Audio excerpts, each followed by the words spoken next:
Thank you so much. And thank you all for joining me on this day in whatever time zone you happen to reside.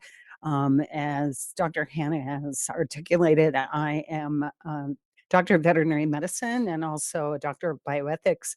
And I have been engaged in changing the landscape of pain management in veterinary medicine since the mid 90s, actually just before Rimadyl was introduced to the United States as our very first nonsteroidal anti-inflammatory drug licensed and labeled for use in dogs. I was also one of the founding humans in the fear-free medicine movement, taking the pet out of petrified and putting the treat into treatment. And I'm very grateful to have been able to be part of that process as well, and very proud of the fact that both my primary care practice, the Windsor Veterinary Clinic, and the Downing Center for Animal Pain Management are certified fear-free practices. I can't truly give a talk about pain and pain management without paying homage to really my most important mentor, and that's Professor Peter Hellier, who is boarded by the American College of Veterinary Anesthesia and Analgesia. He is a full professor here at Colorado State University College of Veterinary Medicine, where I am an affiliate faculty member. And he was the founding president of the International Veterinary Academy of Pain Management. I had the privilege of serving as his vice president and as that organization's second president. Without Peter, I would not be here to share this part of your day with you. So I always like people to know that what I do is what most of you do, and that is practice. I'm in a small town in northern Colorado, and the town was about 5,000 people when I moved there. This is a picture of the front of my practice, and we have about 25,000 people now, 33 years later. Still, though, a very, very intimate kind of community feel. And in the Windsor Veterinary Clinic, my primary care practice, we like people to know as they walk in the door that we're all about this. We're all about celebrating, protecting, and sharing the special love of animals. And in the Downing Center, our practice motto is this, that they, our patients, don't deserve to hurt.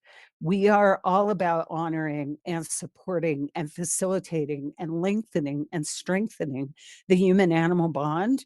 However, we can do that.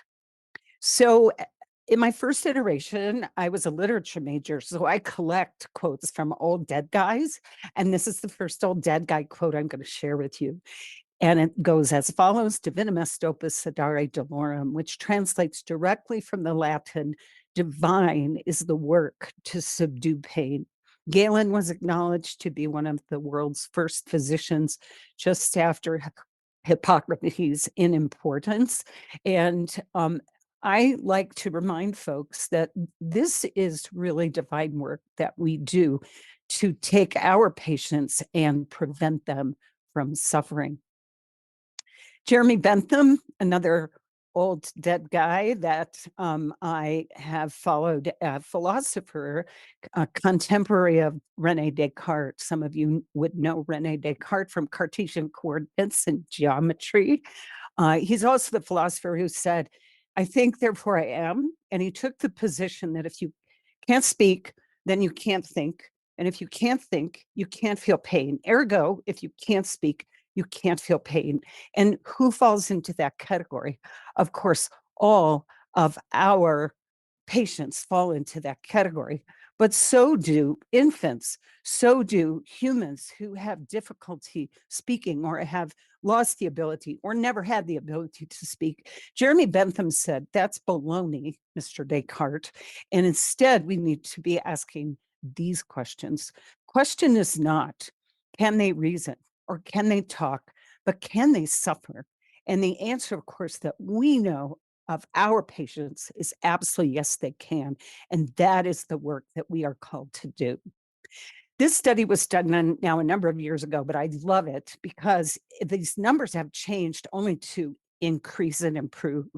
These were individuals who were polled in an anonymous way and asked to say yes or no to several questions or several statements. Yes, that's true for me. No, it's not true for me. Is your pet a member of the family? And at this time, 25 years ago, 3/4 of these people were willing to tell an anonymous person, yes. Is your pet one of the most important things in your life? And again, 2/3 at that time, we know that number's only gotten bigger. This is my favorite. Is your pet a better companion than other family members? And over half these people were willing to say, absolutely, yes. And I think all of us will understand that. Um, for all of that 50%, there were people in the closet on that one. So, what is it that we really do when we take care of the pain of our patients? We serve the precious human animal bond. And I'd like to introduce you to my mother. This is Dolores, my mother, and this is Andre. And when I was growing up, my sister and I, we always had food on the table and shoes on our feet and clothes on our back, and they didn't lock us in the closet or beat us. But I met Andre and I found out what my life might have been like because Andre wanted for nothing. And when my mother was diagnosed with stage 3B ovarian cancer and given 6 weeks to live, Andre was there to help my mother focus on something beyond her next chemotherapy, to help my mother have a reason to wake up in the morning, to help my mother think beyond today's lab tests. And when my mother died, almost 7 years after her diagnosis, it was Andre who was with her in the in hospital hospice, who, within just a few hours of her death, walked up the bed, licked her cheek as though to say, I'll be okay, just before she died. Andre didn't just add life to my mother's years.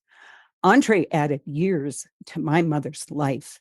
And that is the precious relationship that you and I have the privilege of serving. What does that mean for veterinarians? It means we have job security. We are always going to have a job because people are always going to have animals in their lives. I think it's important for us as veterinary practitioners, no matter where we are in practice, to remember that we are the only medical profession on the face of the earth that takes care of its patients from the very beginning of life to the very end of life, from womb to tomb.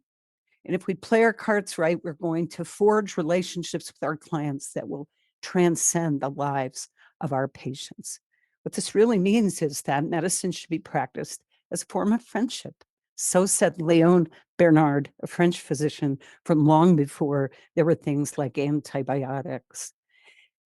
We forge relationships with our patients and with our clients that can actually span the entire life of an animal's, the entire life of our patients. So, turning my focus to pain, I think it's important to realize that many, many moons ago, pain was kind of a simple thing. You put your foot B in fire A, and then there's this train track C that carries the signal up to the thinking part of your brain, and that's where you perceive pain. And in reality, I was taught something very similar back in the 80s when I was in veterinary school 100 years ago. And of course, now we understand that pain is a much more intense process than that. So when we look for a definition of pain for veterinary medicine, we actually look to human medicine to help us.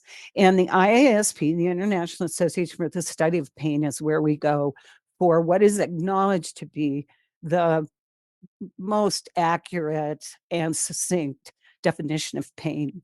So, an unpleasant and emotional experience associated with either actual or potential tissue damage.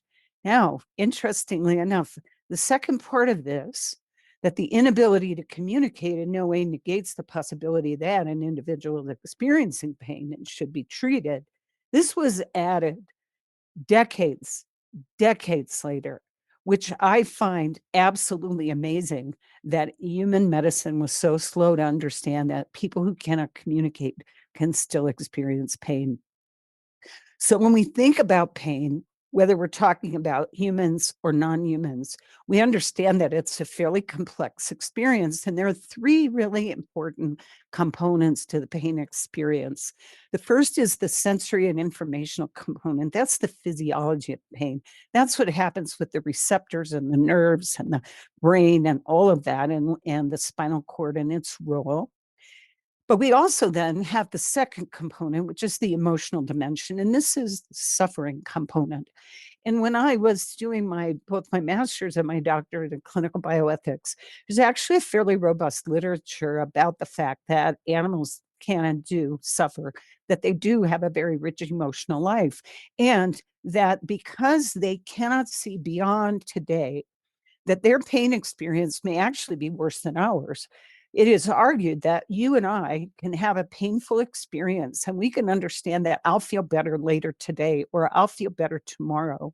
And our patients can't understand that, so that they are immersed in their pain experience. And it may actually make their suffering worse than ours. The third component is this cognitive component, and this is like attention to the painful experience and to previous painful experiences. So, for instance, if you have a surgery and your physicians do a good job of managing your pain, the odds are good the next time you have to have a surgery, you're going to require less pain management than they expect. The same is true if you have a bad pain experience around a surgery. The next surgery, you're probably going to need more pain management than they expect. And that becomes important when we think about preventing acute pain from becoming chronic. So why is pain important? Because as Schweitzer, the physician and humanitarian, reminds us, pain is a more terrible lord of man than even death itself. And the Buddhists say, while pain is inevitable, it's suffering that's optional. And that's where we come in. So we need to just identify and accept that pain is complex, scientifically intriguing, clinically challenging, and unfortunately easy to overlook in our patients who are nonverbal, who speak a language we don't easily understand. But I'm here to tell you that it's worth making changes to improve treatment. I know that you've been exposed to all kinds of deep dives into some very, very cool, very specific ways to actually dive into a patient's discomfort. What I'm going to do is kind of pull the lens back and give you some things to think about, some ideas where we may not be able to do all of the really cool things that are currently available to do. But that does not mean that we should abdicate our responsibility to partner with our clients to cause this bliss. Happy patients. Happy patients means happy clients. So now I mentioned this idea of preventing acute pain from becoming chronic. This was a seminal study. In this study of humans, total knee replacement, which is acknowledged to be the most painful orthopedic procedure that is not an emergency procedure, so an elective procedure, acknowledged to be the most painful elective orthopedic procedure people have. In this study, there was a study group that had a continuous femoral nerve block for 2 days versus additional parenteral opioids. So that instead of getting an extra dose of fentanyl or an extra dose of morphine, they got this femoral nerve block. And predictably enough, these people did better in the first 2 days postoperatively. But here's the real kicker of this study that left that control group with improved range of motion and earlier discharge from rehab. So they had a better outcome. Now, I want you to think about continuous local, regional analgesia for 2 days. This study was done in 1999. But what do we have in veterinary medicine now that we have taken from this study? In the US, they call it Nocita, and it is a liposome encapsulated bupivacaine that provides up to 72 hours of analgesia following ACL surgery, TPLO, or other stifle surgery. It's amazing. So we need to think about what are the consequences of what are the consequences of pain? We go from beneficial pain that helps us survive to a place where we have a decrease in our quality of life, to a place where honestly pain can kill. And this is where we come in, because what I would like to share with you all is when I entered veterinary medicine in 1986, a million years ago, pain was a cause for a request for euthanasia, pain-induced euthanasia. And I will just let you know respectfully, I don't think there are too many patients, with the exception of some very, very painful tumors, that deserve to be killed because they are painful, because we have the tools now to help them. One of the keys to helping them is understanding that the spinal cord is not a train track that brings signals from our toes to our brain. The spinal cord plays a critical role, and you're going to hear from me about some ways that we can, in fact, interface with the spinal cord so that we end up with this happy patients. Although I had someone point out to me that this kind of an outfit may explain why dogs bite people. So there are two main categories of pain, and this is something I was never taught. Came out of studies done at Harvard Medical School by a physician named Clifford Wolf, who's my hero, my neurologic hero. He said, look, we have all these little cubby holes for pain. We have a chronic pain and acute pain, and we have surgical pain and pain from a laceration and pain from a fracture. He's like, forget about it. We have two big categories of pain. We have adaptive pain and we have maladaptive pain. We have good pain and we have bad pain. So what is good pain? Good pain is nociceptive pain or physiologic pain.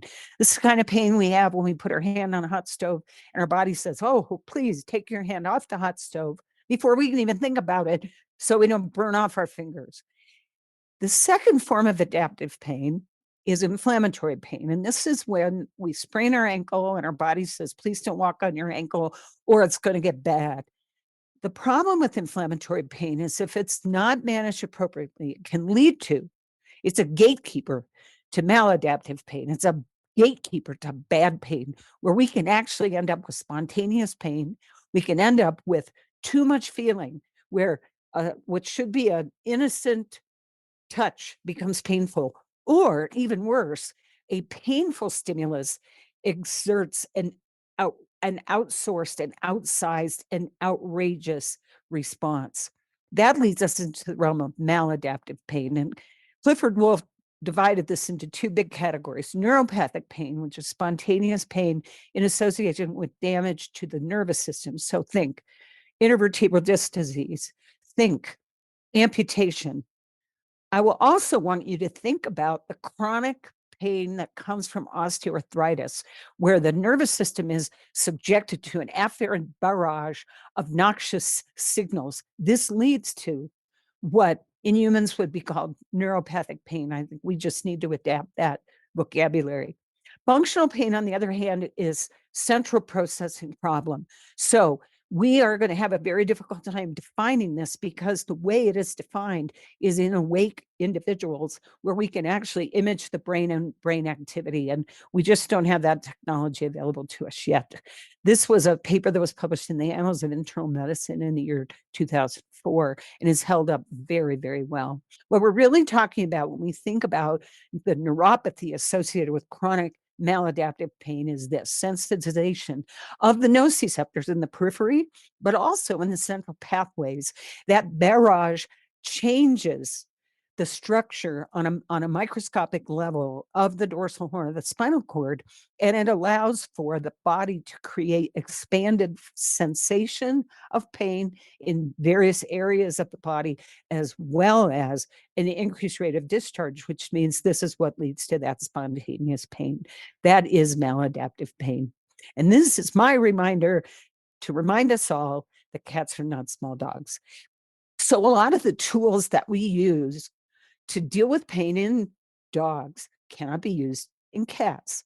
That said, I will let you know that as a physiotherapist, I actually have on multiple occasions treated cats that it have included, their treatments have included working out in my underwater treadmill. So I'm just letting you know that most of what I'm going to share from this point forward can, in fact, apply to cats as well, because this is what we want. We want our patients to be happy. So we're going to make a pain plan, and that's really where I'm going to focus my attention from this point forward. So let's create a plan. We have to make the plan, we have to work the plan, we have to make that plan in partnership with the client, because we have to meet the client and the patient where they live, where they are, so that we can outline the pain plan, and then in partnership with the client, better appreciate and understand how we can accomplish the goal of getting their pet comfortable within the limitations of whatever resources they may have. So step one is the same: a thorough exam with a metabolic profile, because you do not want to miss a metabolic disease. You do not want to miss chronic renal disease. You do not want to miss hypothyroidism in dogs. And when it's appropriate, x-rays, x-rays, x-rays. Why is this critical? I've had 3 patients referred to me, 3, for pain management, who were being treated for osteoarthritis, and those 3 patients had osteosarcoma that had not been diagnosed. Do not be that doctor.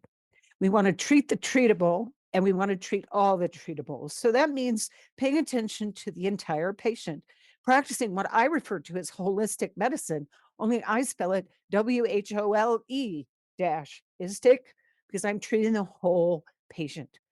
As I said earlier, we're going to make a plan. We're going to work our plan. And we know that chronic pain is best addressed with a multimodal pain plan. That just means we don't rely on monotherapy. So we don't throw a nonsteroidal at these patients, or a second nonsteroidal if the first one doesn't do all the job, because we know that's just no longer appropriate. It's not medically appropriate, and it is clearly not ethically appropriate. Multimodal medicine means multitasking. It means we have to really step up and be the doctor, and remember that the client is a critical partner, critical partner. We could only get to our patients through our clients. I'm a visual person. I have ADD and I don't take drugs, so I'm all about the visual. And this is how I describe to my clients what we're going to do. That painful patient is the hub of a wheel, and each of these pieces that we put into place for the patient, these are spokes on that wheel, and they all work synergistically together, whether we're talking about nutrition, or we're talking about physiotherapy, or we're talking about the technology that is currently available through things like extracorporeal shockwave therapy, or something simple like a nonsteroidal. All these pieces work synergistically better than any one can work by itself. So we know that most chronically painful patients are less active, and many of them are overweight. And so the most important physiotherapy we can provide is normalizing their body composition. We need to remember that white fat, which is the fat that contributes to overweight and obesity, secretes inflammatory and pro-inflammatory hormones that actually enhance, exacerbate, and amplify the chronic maladaptive pain from chronic osteoarthritis.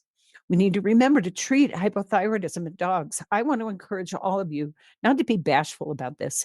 If you have a patient, a canine patient, who is fat, over the age of 5, particularly if they're female and not fertile any longer, and you don't look for hypothyroidism, you are not doing your job.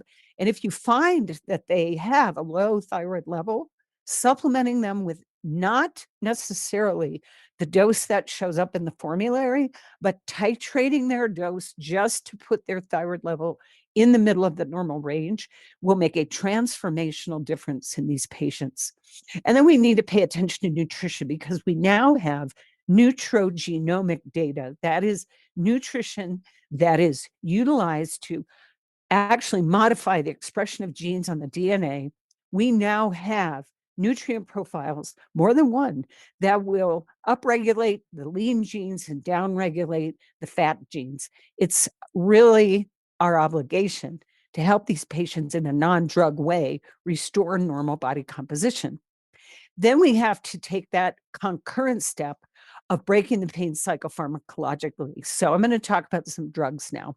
NSAIDs remain a cornerstone of pain management, both acute and chronic. They're just not monotherapy. Why are they so important? Because they decrease inflammation and they reduce pain. And the pain piece actually acts at various spots in the nervous system, including the central nervous system, which was not illuminated when I began using nonsteroidals in the 90s. There is no best NSAID. There is no one super duper supercalifragilisticexpialidocious NSAID. The best NSAID is the NSAID that works best in your patient. Despite all the marketing hype you might have heard, the best NSAID is the one that works best in your patient. Now, if you have a patient who is sensitive to the first NSAID you try, it is worth trying a second NSAID. But I will disclose to all of you that if I have a patient who fails 2 NSAIDs because they have GI upset or they have issues with any of their metabolic parameters, it's 2 strikes and they're out. I will not use a third NSAID. Once their pain is controlled, but only with a multimodal pain management strategy, we can titrate the NSAID to the lowest effective dose. And what that means, we can only do that with a multimodal plan. That means that we have other components taking care of inflammation and pain so that we can reduce the workload on the liver and kidneys by titrating to a low dose. And we reserve the nonsteroidal for an acute exacerbation of pain, whether through surgery, trauma, injury, etc.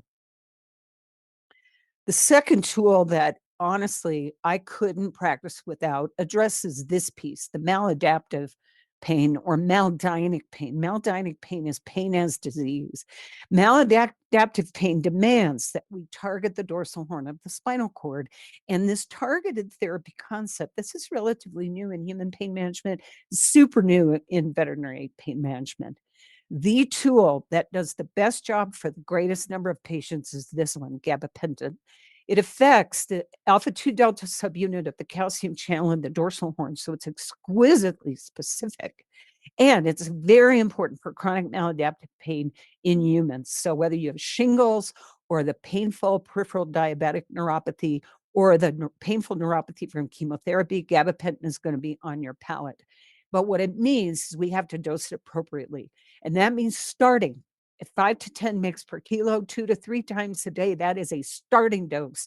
And then it becomes our obligation to regularly reassess our patients so that we can escalate their dose to effect, just like we escalate opioids to effect. We want to get to the effect of pain management without sedation. Sedation is the only relevant side effect to gabapentin. I'm often asked, now that pregabalin is generic, would I reach for pregabalin instead of gabapentin? And the answer is no, I would not. And the reason is cost. Gabapentin is pennies per dose. Pregabalin is still very, very expensive, at least here in the United States. One of the myths of gabapentin is you won't see activity for weeks. That's not true. You'll see activity within 24 to 48 hours, and you'll see peak effects in 5 to 10 days. And sedation, as I said, is the only relevant side effect. Do not stop this drug abruptly. Please educate your clients. If they stop the medicine because they run out, it will cause rebound pain and their animal will be more painful than they were when they started. Long-term dosing is fine. It will not harm the kidneys or liver. Now, in your old animals with chronic renal disease, they may accumulate gabapentin and you may have to lower the dose because the half-life is increased because the rate at which they excrete it is longer. But again, this is what we're after, happy, comfortable patients. Next drug I want to address is amantadine because we do have research that supports its use in dogs. And the NMDA, it's an NMDA receptor antagonist, and it complements nonsteroidals. And I will also tell you, it complements gabapentin. This is the dose that appeared in the Journal of Internal Medicine. This was studied by Duncan Lascelles et al. Duncan has spoken or is going to speak at this conference. It's very well tolerated long term. We have no data in cats. And in the US, at least, it has to be compounded to be affordable. I will tell you, I just don't often use this medication anymore because the tools I've chosen to use in my practice have actually replaced amantadine. I just haven't had to rely on it, but I want you to be aware that it is a very useful tool. We also have polysulfatic glycosaminoglycans here in the US that goes by the brand Adequan. And despite it being only labeled for use in dogs, it can be used in cats. I need to be very transparent and let you know what I'm about to tell you is completely off the FDA label. This is very clearly extra label use, but we need to remind ourselves PS gags are the building blocks of cartilage. They will not replace gone cartilage. However, it helps to heal microfractures in the remaining cartilage. And what that means is that it has an indirect anti-inflammatory effect. So how do we use it? Well, first of all, I use it only sub-Q, not IM as the label says, because it works sub-Q. We use it the same protocol, which is 2 mg per pound, twice a week for 4 weeks, once a week for 4 weeks, and then every 10 to 15 days, depending on the patient's need. I use the same protocol for cats. And because we teach sub-Q injection, I can send it home, and that makes it much more affordable for the client. And for cats, because it's a minuscule amount, and I can teach a sub-Q injection. This is a very affordable drug because cats hate to take things by mouth. Again, long-term use is okay, and by starting early, we get it into all the synovial joints and protecting cartilage all around the body. Now we have new things that are either on the horizon or here, depending on what country you live in. And this is the monoclonal antibody treatment. This is an antibody that targets nerve growth factors. So it's an anti-nerve growth factor antibody. Here in the US, we have 2 branded products, Solensia for cats, Librela for dogs. And by binding to the nerve growth factor molecule, it blocks the pain signaling. It interrupts the actual sensation that those neurons would otherwise provide. But please be mindful of post-release data and choose your patients carefully if you are in a country where this product is available. So now we're going to shift our focus to non-pharmacology interventions because we have really good data about nutrition and nutraceuticals, but it means following the evidence. If you're going to use nutrition, choose a therapeutic nutrient profile that's been proven in clinical studies to help manage chronic maladaptive pain. Understand that omega-3 fatty acids have been proven, EPA in particular, to really make a positive effect for joint support, but you need to make sure you're using a triglyceride formulation, not an esterized formulation. Triglycerides are bioavailable. Esterized are actually excreted unchanged from one end of the body to the other. UC2 or undenatured collagen type 2 induces an immune system response through the Peyer's patches in the gut, stimulating recognition of type 2 collagen, and it helps create anti-inflammatory cytokines. Another compound that's a biological compound is green lip mussel or Perna canaliculus. Make certain that what you are utilizing has been demonstrated for the formulation, not just the ingredient, because it's the formulation in the target species that is important, not just ingredients. We need to have a formulation created for the patient because this is what we want. We want our kitty patients to be able to do this, hang upside down or lay on their backs in the kiddie pool. So what else can we do non-pharmacologically? Well, we have tremendous physiotherapy and physical medicine modalities. You've been privileged to hear about all kinds of these things during the course of this uh, um, seminar, of this series, this conference so far, and you are going to be treated to many, many more exposures. What I want to do is kind of give you the view from, say, 1,000 kilometers into space. So we have these techniques and tools like heat and cold and therapeutic laser and TENS, and therapeutic ultrasound, massage, Tuina, which is a Chinese medicine, medical massage, targeted pulsed electromagnetic field therapy, chiropractic manipulation, osteopathic manipulation, myofascial trigger point therapy. All of these are tools that are available for us to use based in some really, really reasonable scientific support. But we also have simple things that it is our obligation to think about and remember. Things that are assistive devices like wheelchairs, whether it's a two-wheel wheelchair or a four-wheel wheelchair, slings, clients can use at home. I'm a big fan of supportive vests that allow the client to ergonomically consistent for the human to be able to support their pet, to help them walk, to help them do what needs to be done. And then as we get to the end of life and we end up with animals who just are no longer mobile like they once were, don't forget about recommending to your client rolling carts and wagons. I want to share a story about Chomo. Chomo was a lab patient of mine. She's been a patient since she was a puppy. And at 10 years of age, she began showing signs of degenerative neuropathy, degenerative myelopathy. She could no longer run 3 miles a day with her family. She was devastated. It hurt her heart not to be able to do those things. It hurt her family's heart for her not to be able to do those things. We fitted her with a wheelchair, and I want you to notice that her feet are on the floor. This was just supporting her partially, and it allowed her to return to function. She began running 3 miles a day with her family within 2 weeks of getting her wheelchair. As her condition progressed, we were able to use slings to pull her legs up so she did not wear the toenails off her back toes. She continued to use her wheelchair to within 1 week of her death.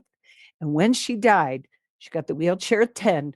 When she died, she was 15 and a half years old. She died of acute on chronic renal failure. And her family had had to replace the wheels on her wheelchair 3 times because she wore them out. Assistive devices work, and we have access to those. Please, please, please utilize them. And don't forget something as simple as this: helping your family modify the home environment, home activities, raising food and water dishes to about the height of the elbow. I do this for cats, dogs of all sizes, so they don't have to lean over and reach to the floor to eat and drink. Covering slippery floor surfaces, modifying access to stairs. There are a lot of these patients that, at least in the short term, shouldn't have unsupervised access to the stairs. Guiding your clients to get a ramp for entry and exit into and out of a vehicle. And here's one it's easy for us to overlook. If there's another pet in the household or more than one other pet in the household, the clients, the caregivers may have to modify play with the other animals in the household. Don't forget client homework, because you want to be really specific and you want these people to be able to do stuff at home. And guess what? Your clients want to be able to do stuff at home. I regularly teach acupressure points that people can use at home, medical massage techniques that people can use at home. We want to make sure we write everything down, not just for the medical record, but for the clients as well. And I ask my clients to have an activities of daily living diary. Please keep track, because I don't know about y'all, but for me, I'm 66 now and I can barely remember what I had for breakfast yesterday. So I certainly would not be able to remember, like, how did my dog move last Tuesday? But if they keep a diary of activities of daily living, or ADLs, we'll be able to help them. Also, everybody has a video camera in their pocket and they can show us what happens at home. So direct your attention toward pain by identifying the trends. Your trends will guide your therapy. And I realize that at this point, you're probably feeling a little bit like overload, but I want to close with a couple of key comments that I need all of you to think about from an ethical perspective. Pain, fear, anxiety, and stress. This is a complex of really of the horrible.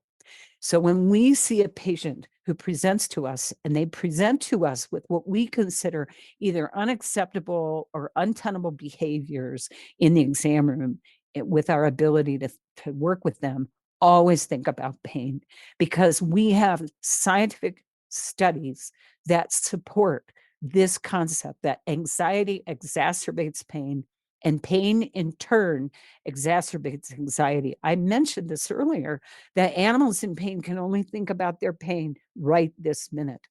And what they learn is when humans touch me, it's torture. So I'm not going to let a human touch me.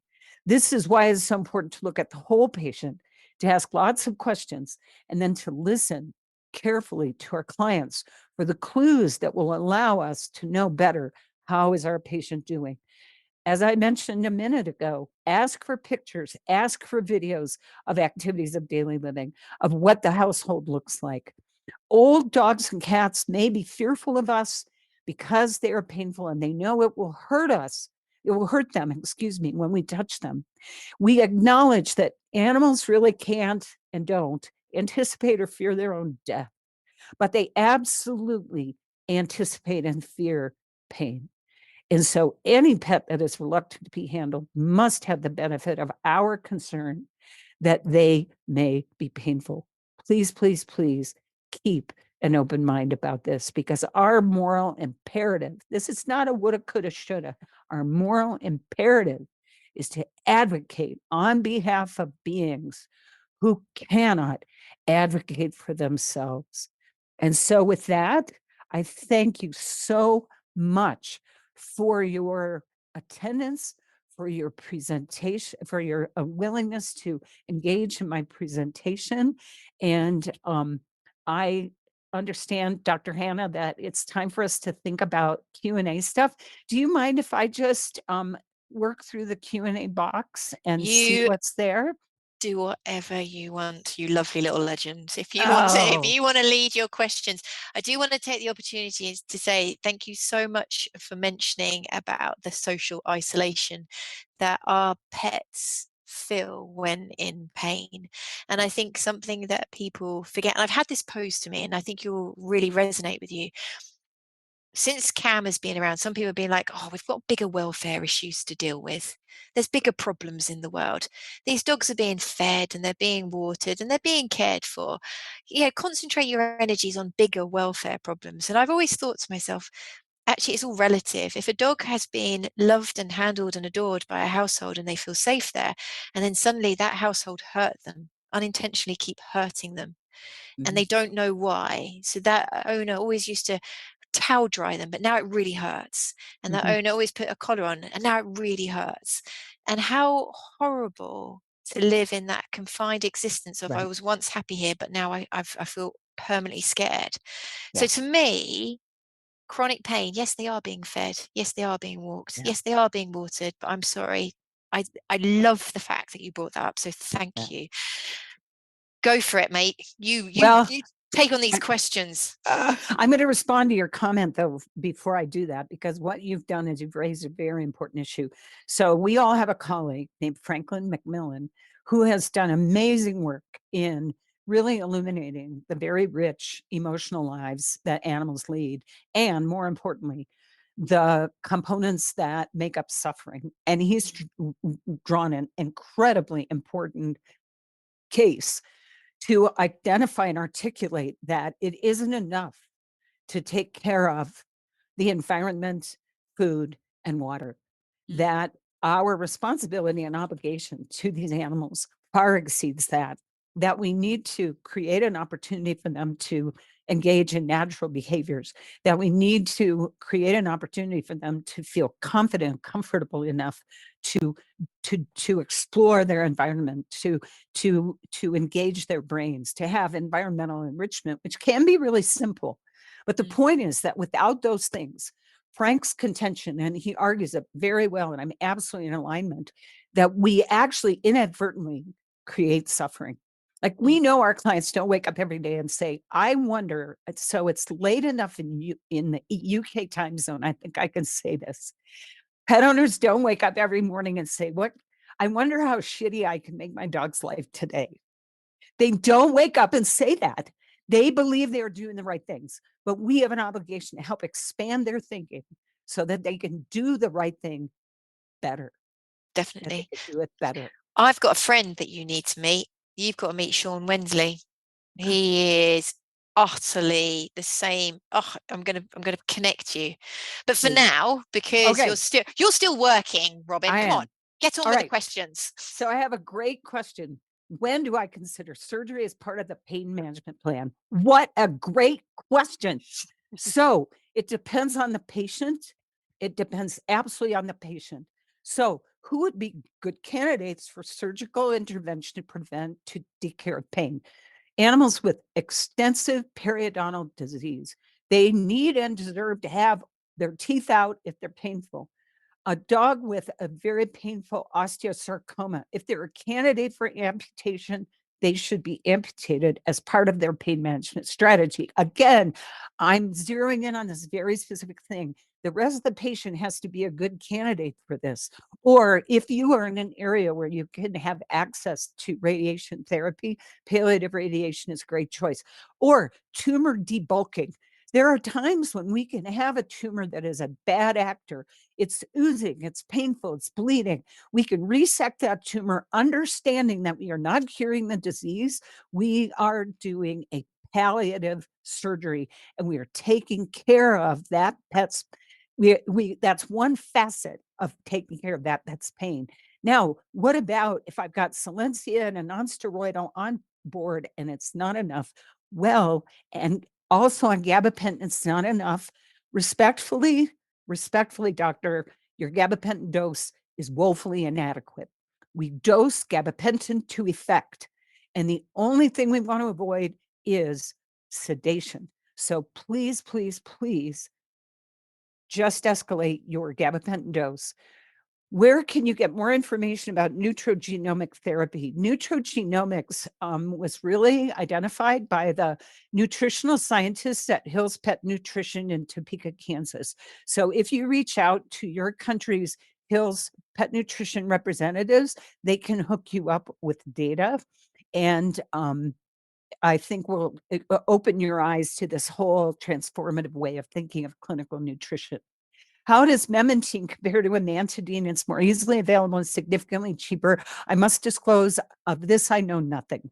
And so I would actually guide you to folks who have experience with memantine, not a drug I am familiar with, and I actually can't help you with that. So next question, I'm a carprofen user and puzzled about robenacoxib and the piprints coming in. Do I have a suggestion on usage of different NSAIDs? I do. And so again, I'm going to let you know, this is purely my opinion. I will let you know that my go-to NSAID is actually meloxicam. And the reason is it is a liquid. And because it is a liquid, I can titrate the dose down in these teeny tiny increments, like tenth of a mil increments. The other thing is, and the companies that make meloxicam are really pissed off that I am willing to say this out loud in public.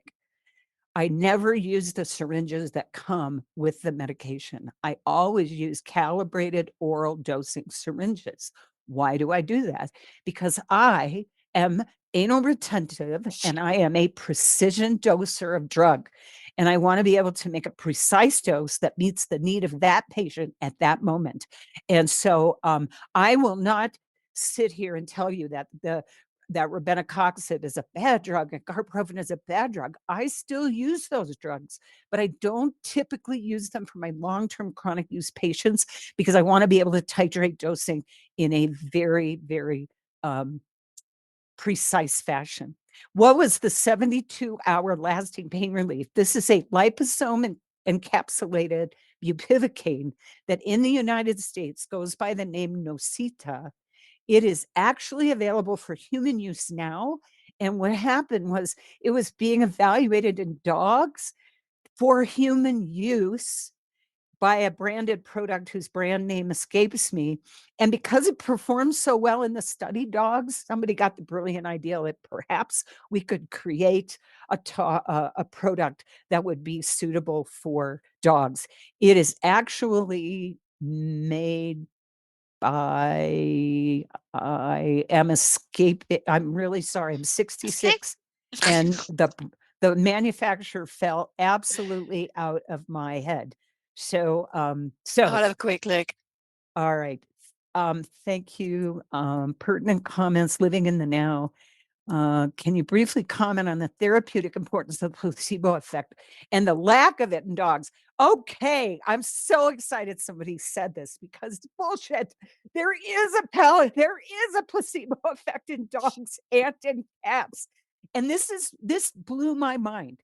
So when I came into veterinary medicine, I was taught dogma, which was that there is only placebo effect in people, and so anything that we do for dogs is going to be a real thing because there is no placebo effect in dogs.